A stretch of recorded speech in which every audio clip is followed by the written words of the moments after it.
حبيب الله عليكم صلاة يا رسول الله عليكم سلام يا حبيب الله عليكم সাহাবায়ে কেরাম জানতেছিলেন ইয়া রাসূলুল্লাহ, ধরেন একটা মানুষ মদিনায় আছে, তার মৃত্যুবরণ লেখা আছে মক্কায়। এখন সে মদিনায় থাকা অবস্থায় কিভাবে মক্কায় মৃত্যুবরণ করবে গো নবী? তখন নবীজি তাকে বুঝাইলেন, সাহাবায়ে কেরামের সামনে ওয়াজ করতে যেয়ে বুঝাইলেন, ইজা আরাদাল্লাহু কদ্দা, আল্লাহ তাআলা যখন ইচ্ছা পোষণ করেন আবদিন কোন বান্দার আরদিন জমিনের কোন একটা স্থানে তার জীবনের সমাপ্তি টানবেন, মৃত্যুবরণ করবে, রূহটা দেহ থেকে বাইরে হয়ে আসবে। পৃথিবীর যে প্রান্তে তার মৃত্যুর স্থানটা লেখা হয়েছে, ওই স্থানে পৌঁছানোর জন্য জাআলা লাহু ফিয়া হাজাতান, ওই জায়গার মধ্যে যাওয়ার জন্য তার হাজত আল্লাহ সৃষ্টি করে দেন। লোকটা যদি মদিনায় থাকে, মৃত্যুবরণ যদি মক্কায় লেখা থাকে, আল্লাহ তাআলা এমন একটা হাজত তার কাছে উপস্থিত করে দিবেন, ওই হাজত পূরণের জন্য দ্রুত বেগে সে মক্কায় চলে যাবে। আজকে খোসবাসের বাজারে দোকানদারি করতেছে, মৃত্যু লেখা আছে কুমিল্লা মেডিকেল সেন্টারে। আল্লাহ তাআলা তাকে হঠাৎের মধ্যে অসুস্থ বানাইয়া দ্রুত বেগে অ্যাম্বুলেন্সের মাধ্যমে কুমিল্লা মেডিকেল সেন্টারে তাকে পৌঁছে দিবে। যে জায়গায় মৃত্যুবরণ স্থান লেখা হয়েছে, দ্রুত বেগে ওই জায়গায় পৌঁছাইয়া ওই জায়গায় আজরাইল তার জানটা কবজ করবে।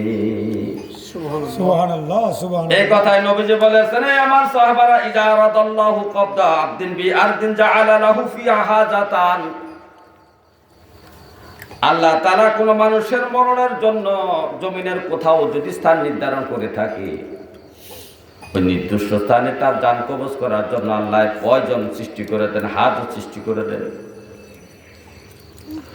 ওই জায়গায় ওই স্থানে যাওয়ার কারণ একটা তাকে সৃষ্টি করে দেন, ওই কারণের কারণে সে দৌড়াইয়া ওই জায়গায় চলে যায়। কারো মরণ যদি গাড়ি অ্যাক্সিডেন্টে লেখা থাকে, যদি তার গাড়ি অ্যাক্সিডেন্টে লেখা থাকে, দিনের 3টার সময় গাড়ি অ্যাক্সিডেন্ট করে, বাস অ্যাক্সিডেন্ট করে সে মারা যাবে, অথচ লোকটা খোসবাসের জমিনে বসবাস করতেছে। আল্লাহ রাব্বুল আলামিন তার এমন প্রয়োজন সৃষ্টি করবে, এই মুহূর্তে আমাকে ঢাকা যাওয়া লাগবে, এমন একটা প্রয়োজন তার মধ্যে জাগাইয়া দিবে। ঠিক 3টার সময় সে গাড়ি অ্যাক্সিডেন্ট করে চান্দিনা বিশ্ব রোডে সে মারা যাবে, অথচ তার যাওয়ার কথা ঢাকার মধ্যে বিশেষ একটা কাজে, কিন্তু তার মৃত্যু লেখা আছে ওই জায়গায় মৃত্যুবরণ করবে, অথচ আধা ঘন্টা আগেও সে খোসবাসের জমিনে বসবাস করছে, দৌড়াদৌড়ি করেছে, হাঁটাহাঁটি করেছে। মৃত্যু নিশ্চিত জিনিসের নাম, মৃত্যু থেকে বাঁচার কোনো ব্যবস্থা নাই। যার মরণ যাচাই লেখা আছে সেটাই তাকে মৃত্যুবরণ করতে হবে। এর জন্য আমরা আল্লাহর কাছে দোয়া করতে হবে, রাব্বি কারীম আমাদের সুমরণ দিয়ে, আমাদের আহলে আওলাদের সামনে আমাদের মরণ দিয়ে। মৃত্যু থেকে বাঁচার কোনো ব্যবস্থা নাই। মৃত্যু থেকে বাঁচার কোনো ব্যবস্থা নাই। কোন নবী মৃত্যু থেকে বাঁচতে পারে নাই, কোন মানুষ পারে নাই, কোন জিন পারবে না, স্বয়ং ফেরেশতারাও মৃত্যুবরণ করবে।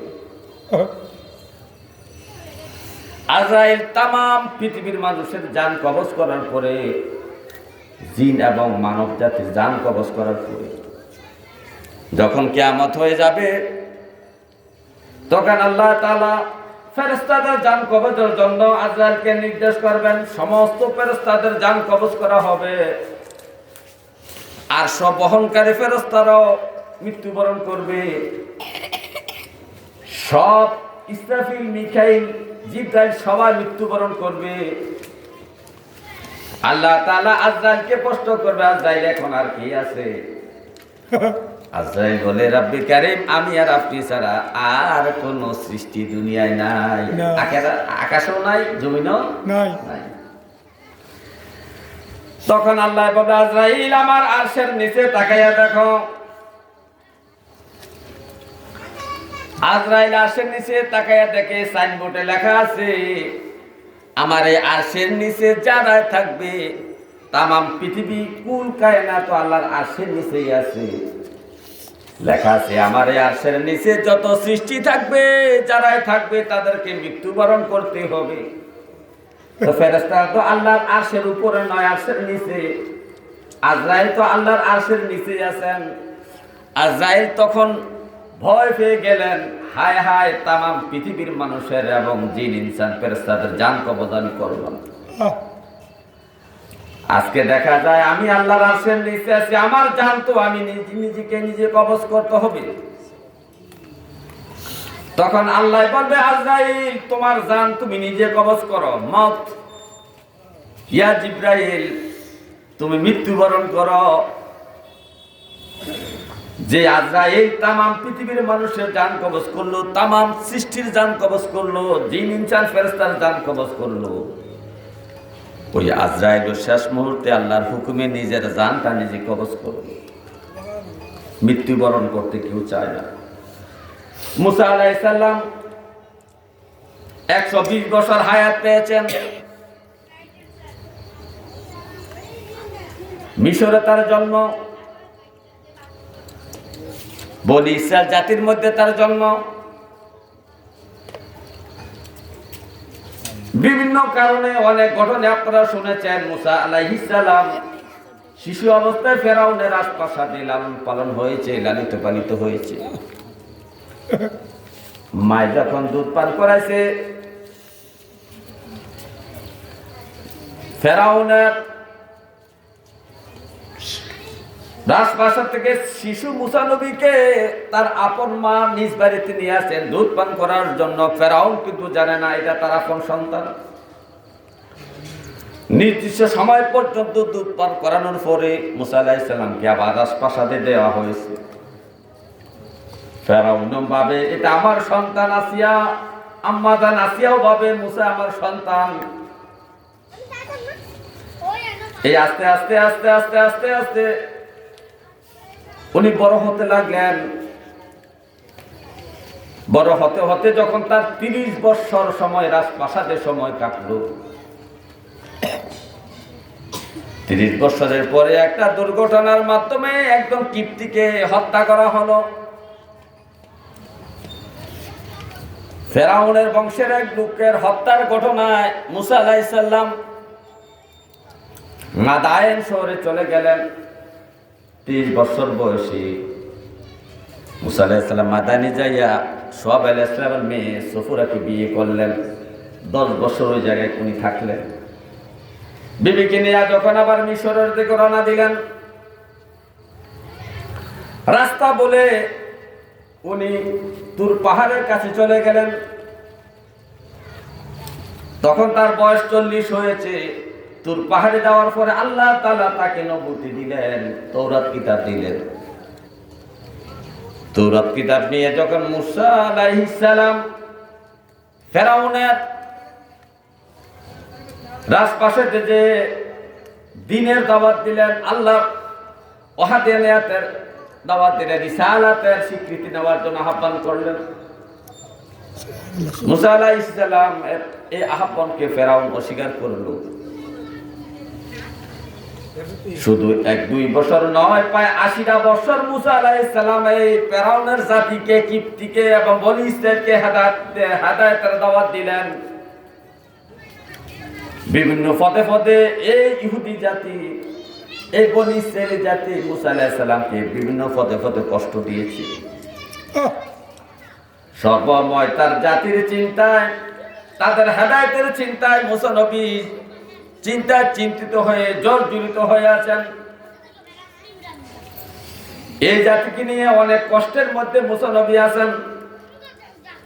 তীপান্তরের মধ্যে 30 অথবা 40 বছর পর্যন্ত বন্দী অবস্থায় তার জাতিকে নিয়ে আছেন।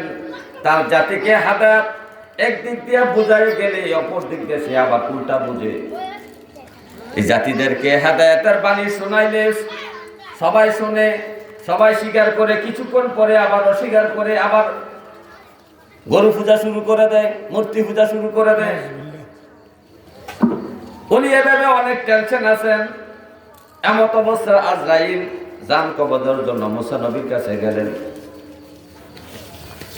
মুসা নবী তার জাতিকে নিয়ে টেনশনের মধ্যে আছে। আর মুসা নবী তো জালালিয়াতের স্বভাবের নবী, খুব গরম বেশি, খুব রাগ বেশি।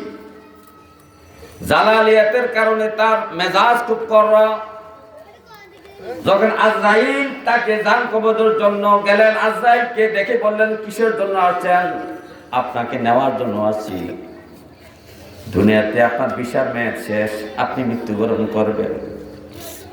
মুসা আলাইহিস সালাম তার উম্মতকে নিয়ে, তার জাতিকে চিন্তিত, টেনশন। এমত অবস্থায় আজরাইল মৃত্যুর কথা বলাতে আজরাইলের উপর আঘাত করলেন। আঘাত করার কারণে আজরাইল আল্লাহর কাছে চলে গেলেন। আল্লাহর কাছে যাইয়া বলতেছেন, আপনি কারীম, আপনি আমাকে এমন একজন নবীর কাছে পাঠাইছেন জান কবজের জন্য, সে দেখেন আমার কি অবস্থা করছে। আজরাইলকে বললেন, হে আজরাইল, আল্লাহ আজরাইলকে বললেন, হে আজরাইল, আপনি মুসা নবীর কাছে যে চলে যান, তার হাতরে একটা গাভীর শরীরের উপর রাখতে বলেন। এই গাভীর শরীরের উপরে হাতটা রাখলে হাতের নিচে যতগুলা পশম করবে, এত বছর তার নেক আমি হায়াত বাড়াই, তার হায়াত বাড়াই। আজরাইল আবার আসছে, আইসা বলতেছে, কি ব্যাপার আবার আসছো? কি আবার নিতে আসছো? আবার কোন আবার নিতে আসি না, একটা অফার দিতে আসছি। অফার কি? আপনি একটা গাভীর পিঠের উপর হাত রাখেন, আপনার হাতের নিচে যত পশম থাকবে, হাজার হাজার পশম, এই পশম পরিমাণ হায়াত আল্লাহ আপনার বাড়াই। মুসা নবী প্রশ্ন করেন, তারপরে কি হবে? তারপরে মৃত্যুবরণ করবেন। তো মুসা নবী বলেন, তোরে তো আমি আর চিরস্থায়ী হায়াত পাইলাম না, মরাই তো লাগতেছে। আমি 1000 বছর বাঁচবো, তো আবার মরাই লাগতেছে। তো আজরাইল বলতেছে, হে আল্লাহর নবী মুসা, আপনি ইচ্ছা করলে দুনিয়াতে থাকতে পারেন, আবার ইচ্ছা করলে আপনি মালিকের দিদারও চলে যাইতে পারেন।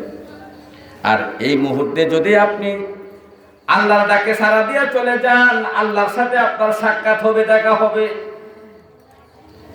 কারণ সব রূহ মৃত্যুবরণ করার পর পরে আল্লাহকে দেখে না, কিন্তু আপনার একটা সুযোগ আছে, আপনার অপেক্ষায় আমার আল্লাহ আছে। আপনি যদি এই মুহূর্তে জান কবজের হুকুম দেন, তাহলে আপনি স্বয়ং আল্লাহ তাআলার দরবারে যাইয়া স্বয়ং আল্লাহকে দেখতে পাইবেন। মুসা নবী ভাবলেন, আজকে আমি 80টা বছর ধরে আল্লাহর সাথে কথা বলে তুর পাহাড়ে কিন্তু মাওলাকে দেখি না, দেখার জন্য আরজি করো, আমার বেহাল অবস্থা হয়েছে, আমার হালত অন্যরকম হয়ে গেছে। আর আজকে যত আজরাইল বলতেছে আমার অপেক্ষায় আমার আল্লাহ আছে, তাহলে আমার আর দুনিয়ায় থাকার দরকার নাই। আজরাইল, তাড়াতাড়ি আমার জান কবজ করো, আমার মালিকের সাথে আমি দিদারে চলে যাই।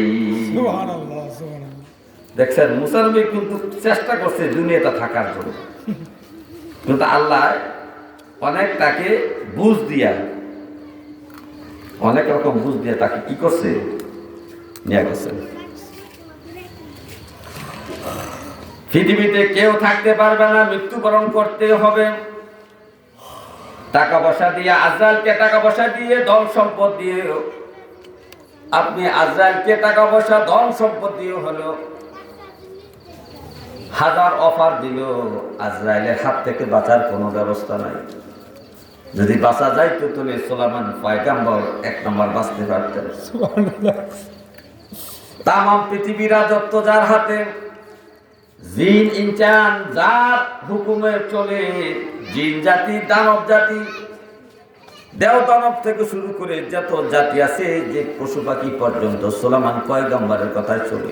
বাতাসে তো গল্প ওই সুলাইমান পয়গম্বর আল্লাহ ফেরেশতা আজরাইলের হাত থেকে বাঁচার জন্য অনেক ধন সম্পদ দিতে পারতেন, কিন্তু এই ধন সম্পদ দিলেও তার বাঁচার কোনো ব্যবস্থা নাই। নির্দিষ্ট সময়ের মধ্যে মৃত্যুবরণ করতে হবে। আল্লাহ যতটুকু সময় তার জন্য দিয়েছেন বাঁচার জন্য, ততটুকু সময় পর্যন্ত সে বাঁচতে পারবে।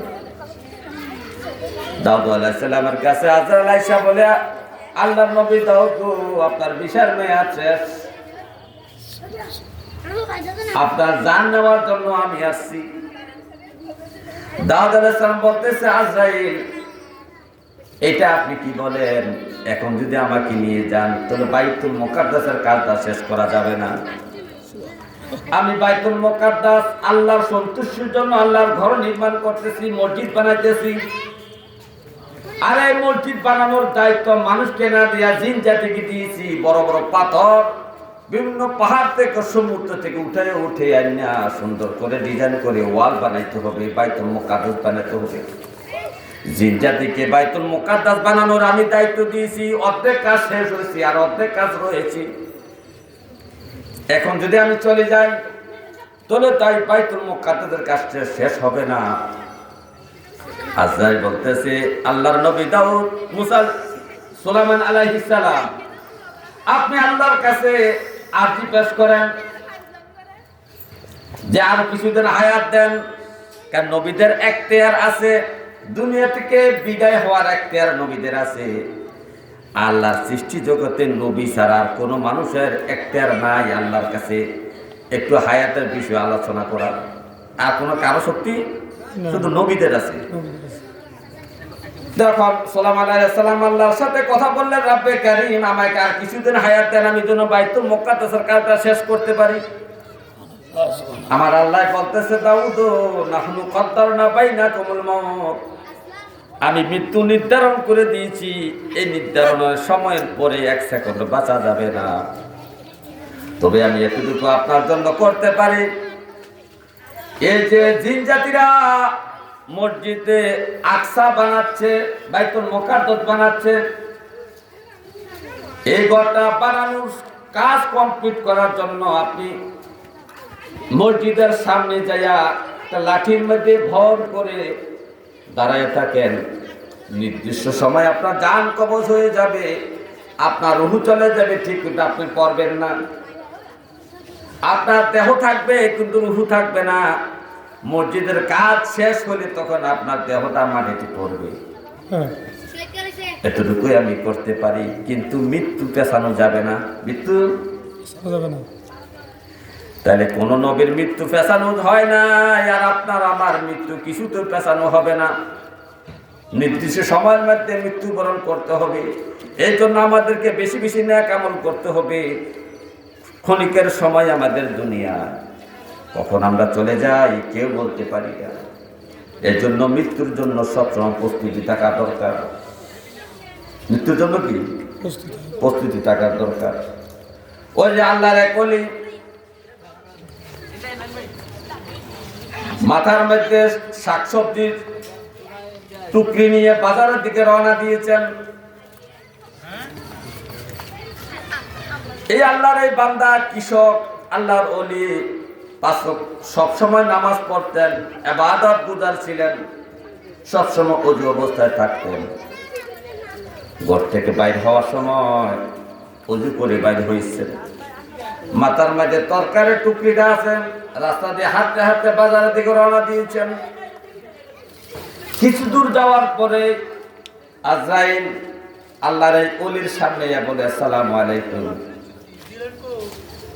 আল্লাহর এই ওলি বলতেছে, ওয়ালাইকুম আসসালাম। ভাই আপনি কে? আপনাকে চিনতে পারলাম না, কারণ আমাদের গ্রামে তো আপনাকে কোনোদিন দেখি নাই, আপনি কি? আজরাইল পরিচয় দিতেছে, আল্লাহর বান্দা, আল্লাহর ওলি, আমি আজরাইল, আপনার জান কবজের জন্য আসছি। জান কবজের জন্য আসছি। তখন আল্লাহর এই বান্দা সুন্দর করে মুস্কি হাসি দিলেন, আলহামদুলিল্লাহ, আলহামদুলিল্লাহ। আজরাইল ভাই, আপনার অপেক্ষায় তো আমি ছিলাম। আমি প্রতিটা দিন আপনার অপেক্ষায় আমি থাকি, কখন আপনি আমাকে নিতে আইবেন। আর আমি কবরে যাইব, আমার মালিকের দিদার অর্জন করব, আমার নবীর দিদার আমি অর্জন করব, জান্নাতের নাজ নামাত আমি ভোগ করব, কখন আপনি আমাকে নিতে আসবেন? হে আজরাইল ভাই, এই যে দেখেন আমার মাথার মধ্যে তরকারির টুকরিটা আমি জমিনে রাখলাম, এই যে আমার গলার মধ্যে গামছাটা দেখছেন, এই গামছাটা সবসময় আমার গলায় থাকে। যখন আজান হয়ে যায় সাথে সাথে আমি যেটাই থাকি সেটাই গামছাটা বিছাই আমি নামাজ পড়ে নিই। গামছাটা আমার হলো যায় নামাজ। আজরাইল ভাই, আপনার কাছে আমি 2 রাকাত নফল নামাজ পড়ার একটু সুযোগ চাই। আমি ওযু নিয়া ঘর থেকে বাইর হয়েছি। বিগত জীবনে আমি যে নামাজ পড়েছি, জিকির আজকার দুরূদ শরীফ করেছি, আমল আখলাক করেছি, এগুলা যদি আমার ইবাদত কবুল নাও হয়, তবে আমার একটা আশা, আমি বিশ্বাসদার হালত অবস্থা যদি মৃত্যুবরণ করতে পারি। এই জন্য আপনার কাছে আমি 2 রাকাত নফল নামাজ পড়ার সময় চাই। অথচ তার মৃত্যুবরণ করার সময় এখনো হয় নাই, আরো 2 মিনিট বাকি আছে। আজরাইল বলতেছে, আচ্ছা ঠিক আছে, আপনি যা আচ্ছা পোষণ করেছেন আপনি শুরু করেন। আল্লাহর বান্দা গামছাটা গলা থেকে নামাইয়া যায়, নামাজ বানাইয়া পশ্চিম দিকে ফিরিয়া নামাজের নিয়ত করেছে। আর আগে বলে দিয়েছেন, আজরাইল ভাই আমার সাজদা অবস্থা জানটা কবজ করিয়ে। কেন আজরাইল ভাই জানটা কবজ করবেন? সাজদা অবস্থা জানেননি? আমার বিগত জীবনের আমলগুলা যদি আল্লাহ কবুল না করে, কিন্তু আমি একটা উসিলা আল্লাহর কাছে ধরতে পারবো, রাব্বে কারীম আমি কিন্তু মুসলমান, আমি পবিত্র অবস্থায় ওযু অবস্থায় আমার জান কবজ হয়েছে আপনার কদমের সাজদা অবস্থায়। এই সাজদা অবস্থায় জান কবজ হওয়ার কারণে আল্লাহ আমার জীবনের গুনাহগুলো মাফ করে জান্নাতের ফয়সালা দিয়া দেয়। সুবহানাল্লাহ, সুবহানাল্লাহ।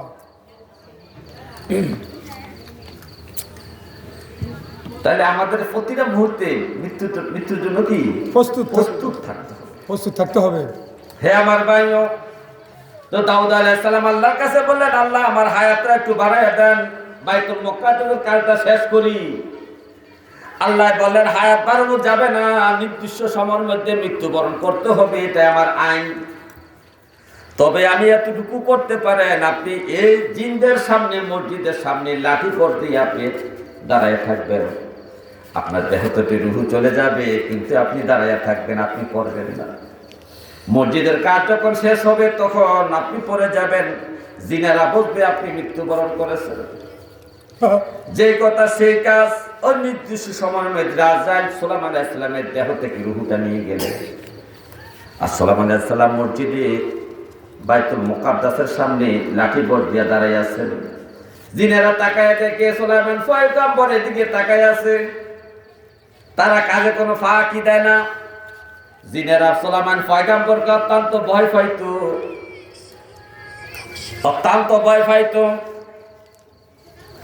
তারা যখন তাকাইয়া দেখে সুলাইমান পয়গম্বর তাদের দিকে তাকাইছে, তারা মনে করছে সুলাইমান পয়গম্বর উনি তো নবী, আজকে এতটা মাস এই জায়গায় দাঁড়ায় আছে, আল্লাহ হয়তো তাকে কুদরতি ভাবে খানা খাওয়াচ্ছে, যার কারণে এই দিক সেদিক যাওয়া লাগে না, ফর্সা ফাঁকেনা করা লাগে না।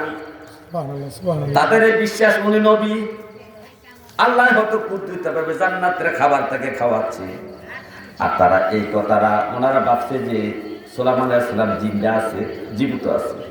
এইভাবে তারা কাজ করতেছে দিন নাই রাত না, 24 ঘন্টা শুধু বাইতুল মুকাদ্দাসের বড় বড় পাথরের ব্লক কাটিয়া এই ওয়াল বানাইছে, মসজিদে আকসা বানাইছে। বানানোর কাজ যেদিন শেষ হয়েছে সেই দিন আল্লাহ ওই ফুকাকে আদেশ করল, ওই ফুকা আমার নবী সুলাইমান পয়গম্বরের লাঠিটা যে মাটিতে লেগে আছে এই জায়গায় খাইয়া ফেলাও, আমার নবী জমিনে পড়ে যাবে। জিনারা বলবে আমার নবী দুনিয়ায় নাই, তাদের কাজ শেষ, তাদের দায়িত্ব শেষ হয়ে যাবে। ওই পোকা যখন লাঠি নিচে দিয়ে খাওয়া শুরু করলেন, লাঠিটা ওজন রাখতে পারে না, কাঠিয়ে পড়ে গেলেন। জিনদের মধ্যে তারা দৌড়াই আসলেন, হায় হায় আমাদের নবীজি পড়ে গেল, আমাদের বাদশা পড়ে গেল। জিনদের মধ্যে যিনি ডাক্তার, চিকিৎসক জিন, এই ডাক্তার জিন এসে পরীক্ষা নিরীক্ষা করে দেখতেছে এটা তো আজকের মরা নাই, 1 বছর আগের মরা। কত বছর আগে? 1 বছর আগে হলো। 1 বছর আগে মরা। সোলামান পয়গাম্বর দুনিয়া থেকে আজরাইলের হাত থেকে রক্ষা পায় না, মৃত্যু নামক জিনিস থেকে রক্ষা পায় নাই। তাহলে আপনাকে আমাকে মরতে হবে। আপনাকে আমার মৃত্যুর আগে দুনিয়া থাকতে পরকালে পুঁজি সংগ্রহ করতে হবে। কি নিয়ে কবরে যাবে? আমল লাগবে। আপনার মৃত্যুটাই বলে দিবে আপনি জান্নাতি না জাহান্নামী। আপনার মৃত্যু কি বলে দিবে। জান্নাতি ব্যক্তিদের মৃত্যুর কিছু লক্ষণ আছে, ভালো মৃত্যুর কিছু লক্ষণ আছে। এই ভালো মৃত্যু বরণ করার জন্য আমাদেরকে সব সময় আল্লাহ তাআলার কাছে আমাদেরকে মুনাজাত করতে হবে। আল্লাহর কাছে প্রার্থনা আমাদেরকে করতে হবে, আল্লাহ আমাদেরকে ভালো মৃত্যু দিয়ে, সিজদা অবস্থায় মরণ দিন, শুকরারে মরণ দিয়ে আমাদেরকে সিজদা অবস্থায় মরণ দেন, কলমা অবস্থায় মরণ দেন। কলমা অবস্থায় মরণ দিলেন। মৃত্যুর সময় যদি আপনি কলমা পড়ে না যাইতে পারেন, তাহলে আপনার জন্য কবর থেকে আপনার বিপদ শুরু। কবর থেকে কি বিপদ শুরু? নবীজি বলছেন, মান কালা লা ইলাহা ইল্লাল্লাহ ফাকাদ দাখালাল জান্নাতা। যে ব্যক্তি শেষ বাক্যটা হবে, আখির বাক্যটা হবে লা ইলাহা ইল্লাল্লাহ মুহাম্মাদুর রাসূলুল্লাহ সাল্লাল্লাহু আলাইহি সাল্লাম, এই কথা বলে যে দুনিয়া থেকে বিদায় নেবে, সে ব্যক্তির অবশ্যই জান্নাতে যাবে। তাহলে আপনারা একটু চিন্তা করেন, আপনার মৃত্যুর সময় কলমা নসিব হবে কিনা। আপনার দুনিয়ার কাজকর্ম, আমল আখলাক, নামাজের নমুনায়, জীবন যাপনের নমুনায়, সংসার জীবন যাপনের নমুনায় বোঝা যায় কিনা আপনি মরণের সময় কলমা আপনার নসিব হবে। আপনি ঘুষের সাথে জড়িত বেনামাজি, আপনি নামাজ পড়েন না, সাপ্তাহিক নামাজি, আপনার অন্যের হক নষ্ট করতেছেন, বোনের হক নষ্ট করেন, ভাইয়ের হক নষ্ট করেন, বোনের জমি সিটিং করে দলিল করেন, ভাইয়ের জমি সিটিং করে দলিল করেন, আপনি সুদে টাকা লাগান, সুদের টাকা আনেন, মা বাবার খোঁজ খবর নেন না, আলেম ওলামার সাথে বেয়াদবি করেন, আলেম ওলামার সাথে অন্যায় আচরণ করেন, অভিশাপ নেন, পীর বুজুর্গের সাথে অন্যায় অপরাধ করেন, অভিশাপ দেন, সমালোচনা করেন। এই যে আপনার দুনিয়ার জিন্দেগি জীবন যাপনে বোঝা যায় কিনা আপনি কলমা নিয়ে মরতে পারবেন। আপনি বলবেন এটা আল্লাহ জানে, এই বেলায় আল্লাহ জানে, আর দুনিয়ার সব কিছুর বেলায় আপনি জানেন, শুধু নামাজের বেলায় আল্লাহ জানে, আল্লাহ কবুল করবে না করবে কে বলছে? এটা ধোঁকাবাজির কথা। আপনি নিজেই জানেন নামাজ কবুল হবে কি হবে না, আপনার মৃত্যুর সময় কলমা নসিব হবে কি হবে না আপনি নিজেই জানেন। আপনার জীবন যাপনে আপনাকে বুঝাইয়া দিবে আপনার মৃত্যুর সময় কলমা নসিব হবে কিনা, মৃত্যুর সময় শয়তানের ধোঁকা থেকে আপনি বাঁচতে পারবেন কিনা, আপনার দুনিয়ার জীবন যাপনে বলে দিবে। যে ব্যক্তি 5 ওয়াক্ত নামাজি, হালাল খায়, সুদের সাথে জড়িত নয়, মা বাবার দোয়া যাদের প্রতি আছে, যারা স্ত্রীর হক আদায় করেছে, যাদের যে স্ত্রীরা স্বামীকে ভালো বলে সার্টিফিকেট দেয়, সমাজের মানুষ যাকে ভালো বলে, যে রমজানে 30টা রোজা রাখে, উপযুক্ত হওয়ার পরে হজ করেছে, উপযুক্ত হওয়ার পরে যাকাত দিয়েছে, জিকির আজকার বেশি বেশি করেছে, তালিম তালকি নিয়েছে, তালিম তরবিয়ত নিয়েছে, ওই সমস্ত ব্যক্তিদের মৃত্যুর সময় আজরাইল আসবে হাজার হাজার লক্ষ লক্ষ অসংখ্য অসংখ্য কোটি কোটি ফেরেশতা নূরানি চেহারা নিয়ে আপনার চতুর্দিকে বসে যাবে রূহ নেওয়ার জন্য যেদিন আসছে। সুবহানাল্লাহ, সুবহানাল্লাহ, সুবহানাল্লাহ। আপনার চতুর্দিকে ফেরেশতারা বসে যাবে, তালিম তালকিন করবে, তাসবিহ তাহলিল জপবে। আর দুনিয়া থেকে নবী বলেছেন লাকিনু মাউতা লা ইলাহা ইল্লাল্লাহ। একটা মানুষ যখন মৃত্যুবরণ করার সাকরাত চলতেছে, তখন তার কানের কাছে যাইয়া অথবা একটু দূরবর্তী অবস্থায় তুমি একা একা কলমা শরীফ পড়তে থাকো। তোমার কলমার আওয়াজটা শুনে হয়তোবা সে কলমাটা পড়ে নিতে পারে। ওই দিক দিয়ে ফেরেশতারা তাসবিহ তাহলিলের মজমা জমাইছে, আর আপনাকে সুসংবাদ দিচ্ছে। কিতাবের মধ্যে আছে মাইমুনা নামক এক মহিলা সাহাবী প্রশ্ন করছেন, ইয়া রাসূলুল্লাহ, মানুষ রাতের বেলা নাফাক হয়ে যায়, এই নাফাক অবস্থায় ঘুমানো ঠিক হচ্ছে কিনা? নবীজি বললেন, এই নাফাক অবস্থায় ঘুম যাওয়াটা আমার পছন্দ নয়। কেননা এই নাফাক অবস্থায়, এই জুনুব অবস্থায় যদি আজরাইল তার জান কবজ করতে আসে, এই নাফাক অবস্থায় থাকার কারণে জিবরাইল তার কাছে আসবে না। যার ফুল গোসল ফরজ হয়েছে রাতের বেলায়, আর এই অবস্থা শুয়ে আছে, যদি এই অবস্থা মৃত্যুবরণ করে আজরাইল জান নেওয়ার জন্য আসে, আজরাইল যখন জান নেওয়ার জন্য আসে, শয়তানও আপনাকে কুমন্ত্রণা দেওয়ার জন্য আসে। হক শয়তানও আসে। শুধু আজরাইল একাই আসে না, ফেরেশতারা একাই আসে না, শয়তানও আপনার কাছে আসে। আপনি বালা হইলে আজরাইলের সাথে যে ফেরেশতারা তারা নূরানি চেহারা নিয়ে আসবে, আর আপনি খারাপ ব্যক্তি হলে, গুনাহগার ব্যক্তি হলে, বেনামাজ হইলে, সুদখোর হইলে, ঘুষখোর হইলে, সমাজের খারাপ মানুষ হইলে, আপনার জান নেওয়ার জন্য যে আজরাইল আসবে, ভয়ঙ্কর চেহারা নিয়ে আসবে, ভয়ঙ্কর চেহারাওয়ালা ফেরেশতারা আসবে, সাথে সাথে শয়তানও আসবে। আউযুবিল্লাহ। সুগন্ধযুক্ত কাপড় নিয়ে আসবে। এই শয়তান শয়তান আপনার ডানে ডানে বসে যাবে, ফেরেশতারা চতুর্দিকে বসবে, শয়তানও বসবে। শয়তান আপনাকে কুমন্ত্রণা দিবে। ডান দিকের শয়তানরা বাবার আকৃতি ধারণ করবে, বাম দিকের শয়তানরা মায়ের আকৃতি ধারণ করবে, আপনাকে কুপরামর্শ দিবে। পরামর্শ দিব। আপনি দেখবেন আপনার বাবা আপনার সাথে কথা বলতেছে, বলবে, বাবা রে, তোর আগে তো আমরা এই জগতে আসছি, সুতরাং ইসলাম ধর্মে মৃত্যুবরণ করার দরকার নাই, তুই ইহুদিয়া মর। আবার বাম দিকের মায়ের আকৃতি ধারণ করা শয়তানরা বলতেছে, বাবা আমি তোকে গর্ভে ধারণ করেছি, ইসলাম ধর্মে মৃত্যুবরণ করার দরকার নাই, কলমা করার দরকার নাই, তুই খ্রিস্টান হইয়া মর। আউযুবিল্লাহ। নবীজি কোরআন হাদিসের মধ্যে বলছে, উম্মত, দুনিয়ার মধ্যে তোমরা থাকো, শয়তান তোমাদের যত কাছাকাছি থাকে, মৃত্যুবরণ করার সময় শয়তান আসছে বেশি কাছে আসে, আসছে বেশি কাছে আসে। কাছে আসে। শয়তান কুমন্ত্রণা দেওয়ার জন্য আপনার কাছে আসবে। আপনি যদি খারাপ মানুষ হন, শয়তানের কথা আপনি মেনে যাবেন। ওই যে শয়তান মায়ের সুরত ধরে, বাবার সুরত ধরে আপনাকে কুমন্ত্রণা দিচ্ছে, আপনি যে বিশ্বাস করে আপনি কলমা শরীফ পড়বেন না। আর যদি নাপাক অবস্থা হয়, আরো ভয়ঙ্কর অবস্থা, জিবরাইল আসবে না আপনাকে হেল্প করার জন্য, জিবরাইল আসবে না, নূরানি চেহারা ধারণকারী ফেরেশতারা আপনার কাছে আসবে না। এত বোঝা যায় ইমানদার ব্যক্তি মৃত্যুবরণ করার সময় স্বয়ং জিবরাইল এসে তাকে সাহায্য করে ঈমান নিয়ে মরার জন্য। সুবহানাল্লাহ, সুবহানাল্লাহ। আর এদিক দিয়ে নবীজি বলতেছে, লাকিনু মাউতা লা ইলাহা ইল্লাল্লাহ। হে আমার বান্দারা, হে আমার উম্মতেরা, মুমূর্ষ ব্যক্তি সাক্কাত চলতেছে যে ব্যক্তির, তার চতুর্পাশে বসে তার কালেমা শরীফে তালকিন করো, সূরা ইয়াসিন তেলাওয়াত করো। কিন্তু আজকে আমাদের মরণের যে অবস্থা, আমি দেখি না এই পর্যন্ত যতগুলা মানুষ মৃত্যুবরণ করছে তার সামনে কলমার তালকিন হয়েছে, শুধু হই হাল্লা, হাই হুতাশ, মইরা গেল, গেল রে। এদিক দিয়া জি কাঁদে একদিক দিয়া, মা কাঁদে একদিক দিয়া, ছেলে কাঁদে একদিক দিয়া, বউ কাঁদে একদিক দিয়া।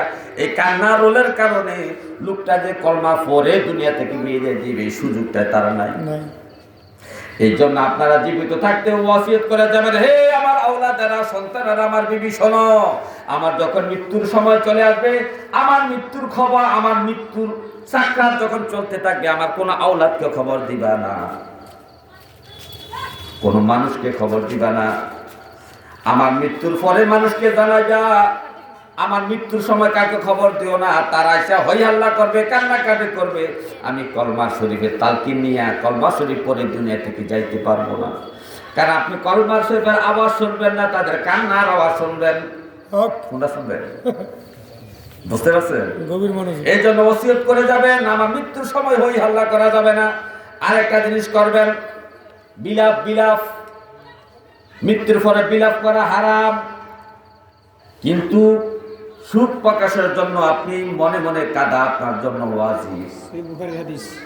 আপনি মা বাবার জন্য সুখ প্রকাশ করবেন, বিবির জন্য, স্বামীর জন্য, ছেলের জন্য সুখ প্রকাশ করবেন। আপনি মনে মনে কাঁদতে পারেন, আল্লাহর কাছে কান্নাকাটি করবেন, আল্লাহ আমার স্বামী দুনিয়া থেকে চলে গেছে, আমার স্বামীকে জান্নাত দিয়েন গো আল্লাহ। আপনি এই কথা না বলে আপনি বিলাপ করতেছেন, মানুষকে কান্নার আওয়াজ শোনাচ্ছেন। এত তো অন্য মানুষকে কান্নার আওয়াজ শোনাটো হারাম। মহিলার কণ্ঠের আওয়াজ অন্য পুরুষের কণ্ঠে কানে যাওয়া হারাম। এই বিলাপ করতেছে আপনার জন্য, এভাবে হাই হুতাশ করে আপনার কোনো উপকার হচ্ছে না, বরঞ্চ আপনার আযাব হচ্ছে। নবীজি বলছে, মৃত্যু ব্যক্তির জন্য জীবিতরা যদি হাই হুতাশ করে কান্নাকাটি করে, কবরে তার আযাব হয়, রুহের উপরে তার আযাব হয়। আপনি এভাবে বিলাপ করার অর্থ হইল আল্লাহ যে তার এই পর্যন্ত হায়াতটা রাখছেন, আজরাইল যে দান কবজ করছে, এটার প্রতি আপনি সন্তুষ্ট না। আল্লাহর এই সিদ্ধান্তর প্রতি আপনি অসন্তুষ্ট বিধায় আপনি চিল্লাই কাঁদছেন এবং মৃত্যুবরণ করার কারণে আপনি অনেক খারাপ কথা বলেন। আল্লাহ বুঝার কেউ কাউকে দেখছে না, আল্লাহ বুঝার সময় হয়েছে না, আমার ছেলেটাকে নেওয়া নিল। আর কত কুৎসিত ভাষা মহিলারা বলে আপনারা শুনলেন। এই জন্য আপনারা ওসিয়ত করে যাবেন, আমার মৃত্যুর পরে হাই হুতাশ করে কান্না করা যাবে না। তবে মনে মনে মুনাজাত করে কাঁদবা, নামাজ পড়ে পড়ে যা কাঁদবা, কোরআন তেলাওয়াত করে কাঁদবা, দুরূদ শরীফ পড়ে পড়ে আমার জন্য কাঁদবা, দোয়া করবা, চোখের পানি ফালাইবা আল্লাহর কাছে।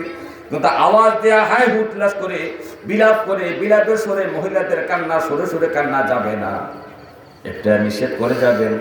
আর মৃত্যুর সময় অন্য মানুষকে খবর দিতে নিষেধ করবেন যে আমার মৃত্যুর সময় কোনো মানুষকে খবর দিবে না, তারা কান্নাকাটি করবে, হাই হুতাশ করবে, হই হুল্লু করবে, যার কারণে আমার সামনে কলমার তালকিন হবে না, কেউ কলমার তালকিনের চেষ্টাও করবে না, আর আমি বিনা কলমায় কবরে যাব।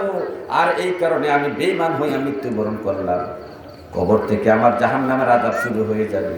সুতরাং আমার মৃত্যুর সময় কাউকে তোমরা জানাইও না, মৃত্যুবরণ করার পরে আমার আওলাদদেরকে জানাইও আমি মারা গেছি। হে আমার ভাই ও গভীর মনোযোগ, মৃত্যু থেকে বাঁচার কোনো ব্যবস্থা নাই।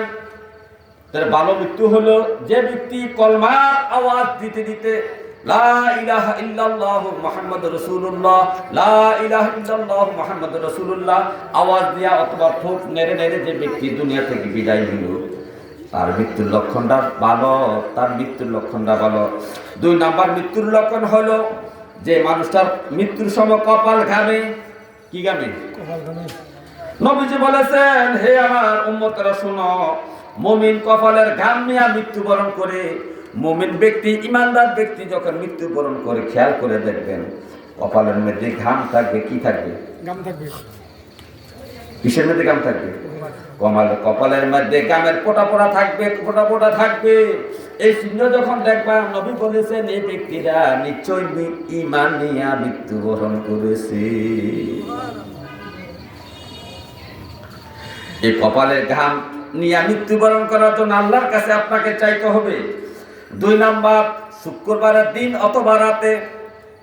বৃহস্পতিবারের রাতে হলো শুক্রবারের রাত, এরপর দিন, ঠিক নেই আগে, কিন্তু দিন আগে সময়টা যে শুক্রবারের আগে রাত আসে, এরপরে দিন আসে। আমরা কিন্তু আগে দিনের হিসাব করি, ঠিক নেই। আজকে কি বার? বৃহস্পতিবার রাত। এখন বৃহস্পতিবার চলতেছে, মাগরিবের পরে থেকে কি হয়েছে? আগে রাত, পরে কালকে হলো দিন। আজকে বৃহস্পতিবার রাত, কালকে হলো দিন, বুঝছেন? তাহলে শুক্রবারের দিন অথবা রাতের মধ্যে যদি কেউ মৃত্যুবরণ করে, এটা মৃত্যুর ভালো লক্ষণ। কেমন লক্ষণ? নবীজি বলেছেন, যে ব্যক্তি শুক্রবারে মৃত্যুবরণ করবে সে কবরের আযাব থেকে নাজাত পাবে। কবরের আযাব ভয়ঙ্কর আযাব। কবর 2 দিকের মাটি আপনাকে চাপ দিবে, 2 দিকের মাটি আপনাকে চাপ দিবে। এই চাপ থেকে আপনি রক্ষা পাইবেন। এই চাপটা এমন একটা চাপ হবে, ছোট সন্তানকে মা যখন মোহাব্বত করার জন্য, ছোট বাচ্চাকে দুধ খাওয়ানোর জন্য, আদর করার জন্য সন্তানটাকে বুকের মধ্যে চাপা ধরা যেভাবে চুমা খায়, যেভাবে আদর করে, অথচ শিশুটা বুঝতে পারে না তার মাকে, তার মা তাকে কষ্ট দেওয়ার জন্য কোনো এভাবে চাপ দেওয়া ধরে নাই, বরঞ্চ সন্তানটা আরাম পাইতেছে, খিলখিল করে হাসতেছে। এমন অবস্থায় আপনার কবরের চাপটা হবে যেন আপনার মা আপনাকে বুকে জড়াইয়া ধরেছে। কবর চাপ অনুভব করবেন না। শুক্রবারের মৃত্যুর জন্য আল্লাহর কাছে কান্নাকাটি করবেন। তারপরে কোনো ব্যক্তি যদি যুদ্ধ অবস্থায় মৃত্যুবরণ করে, ইসলামের জন্য যুদ্ধ করছে, ওই যুদ্ধ অবস্থায় মৃত্যুবরণ করলে তার মৃত্যুটা ভালো লক্ষণ। তার মৃত্যুটা কি ভালো লক্ষণ। তারপরে প্লেগ রোগে যারা মারা যায়, বড় বড় ভাইরাস জনিত রোগে যারা মারা যায়, এই সমস্ত মৃত্যুবরণকারী ব্যক্তিরা ভালো মরণ হিসাবে গ্রহণ করা যাবে। পেটের রোগে, পেটের ফিরায়, পেটের বেদনায়, পেটের আঁতুল দিকে পচে গেছে, ডায়রিয়া হয়েছে, কলেরা হয়েছে, পেটের রোগে, পেটের বেড়ানে যে ব্যক্তি মারা যাবে তার মরণটা ভালো। যে ব্যক্তি পানিতে ডুবে মারা যায় তার মরণটা ভালো। যে ব্যক্তিরা পেটের পীড়ায় মারা যায় এই ব্যক্তির মরণ ভালো। যে ব্যক্তি পানিতে ডুবে মারা যায়, সাগরে, নদীতে, লঞ্চ দুর্ঘটনায়, জাহাজ দুর্ঘটনায় যারা মারা যায়, পানিতে ডুবে মারা যায়, ছোট ছোট শিশু বাচ্চারা, এবং অথবা মৃগী রোগের রোগী ধরেন পানিতে পড়িয়া মারা গেছে, পানির মধ্যে পড়িয়া যদি কেউ মারা যায় তার মরণটা ভালো। মরণটা কি? অথবা আপনার উপরে গাছ ঢালান দিয়া পড়েছে, আপনি মারা গেছেন, বিল্ডিং আপনার উপরে কাইথিও পড়েছে, আপনি মারা গেছেন, অর্থাৎ কোনো কিছু নিচে চাপা পড়ে যদি আপনি মৃত্যুবরণ করে, আপনার মৃত্যুর লক্ষণ ভালো। তারপরে আমার মায়েরা বাচ্চার জন্ম দিতে যাইয়া মৃত্যুবরণ করে, যে মায়েরা পেটে বাচ্চা জন্ম দেওয়ার সময় মৃত্যুবরণ করে, অথবা পেটের মধ্যে সন্তানটা ছিল এমন অবস্থা মহিলাটা মারা গেছে, এই দুই অবস্থায় মৃত্যুবরণ করাটা শহীদী মরণ, ভালো মরণ। এটা এমন এক মরণ মা গো, গভীর ভাবে শুনেন। যাদের পেটে বাচ্চা থাকা অবস্থায় মারা যায়, অথবা বাচ্চার জন্ম দেওয়ার সময় মারা যায়, এই বাচ্চারা অবশ্যই জান্নাতি, জান্নাতি, জান্নাতি। এই বাচ্চারা, নবী বলছে, এই বাচ্চারা আপনাকে কি অবস্থায় জান্নাতে নিবে? এই যে তার নারী আছে, নারী, এই নারী দিয়া পেঁচাইয়া, তার দেহের মধ্যে, কবরের মধ্যে পেঁচাইয়া, এই নারীটা দিয়া বাচ্চারা আগে আগে হাঁটতে থাকবে, মা থাকবে পিছনে। বাচ্চাটাকে বাধা দেওয়ার মতো কোনো ফেরেশতার সাহস হবে না। এই বাচ্চাটা জান্নাতে হাঁটতে থাকবে, পেছনে নারীটা দিয়া মাকে যে কোমরে বাঁধছে, মাকে নিয়ে সন্তানটা জান্নাতে চলে যাইবে। আল্লাহ তাআলা আমাদেরকে ভালো মরণ দান করে বলেন আমিন। এই যে মৃত্যুর ঘটনাগুলো বললাম, এগুলো একটু আমাদের চিন্তা ভাবনা করা দরকার আছে কিনা বলেন? আল্লাহ তাআলা আমাদেরকে এগুলো একটু চিন্তা করা এবং এইরকম মৃত্যুবরণ করার তৌফিক আমাদেরকে দান করুন বলেন আমিন। ওয়া আখিরি দাওয়ানা।